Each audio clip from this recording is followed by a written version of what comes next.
it starts from the home. I mean, for boys, mothers should be comfortable discussing issues around menstruation openly with the entire family. The father shouldn't walk away when issues about menstruations are being had between mother and daughter. We must all be involved. Yeah. And for men, grown men like myself, young men for myself, you must take interest in the menstrual cycle of your partner. It's very, very important. That is where we will be able to reshape the thoughts and opinions around menstruation. I mean, if you don't know the menstrual cycle of your partner, how are you even going to be intimate with her? Like, to know when to approach her or not, when not to approach her. You know, the whole notion that when a lady is having a menstruation, she's unclean. If we begin to broaden the conversation, I can boldly walk to the provision shop, get a pad from my girlfriend, I mean, openly hold it in my hands, and then give it to her. Yeah. It shouldn't be something that I should hide.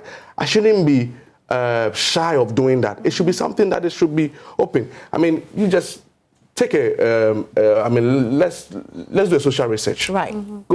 Let a gentleman go to any provision shop and say, oh, I want to buy any of the brands. You see the reaction of the women around.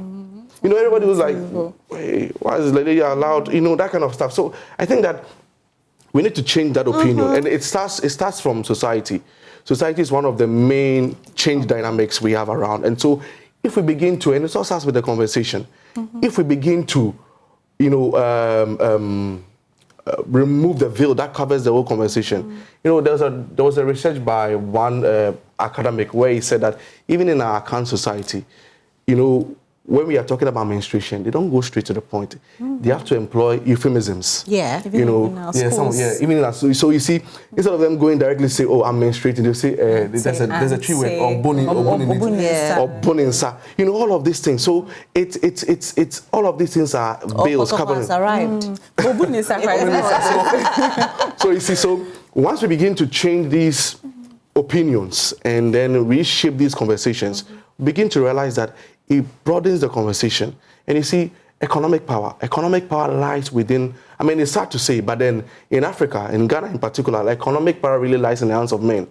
So if you do not involve them, the decision makers themselves do not know what menstruation is about, what menstrual hygiene is about. So then how then do you combat period poverty? So if the men are involved, and Ethel said something very, very instrumental sometime, I think about 2 days ago, right? That Parliament is made up of almost about 70%, close to 90% of men. Yes. You understand me? So they are the decision-making body.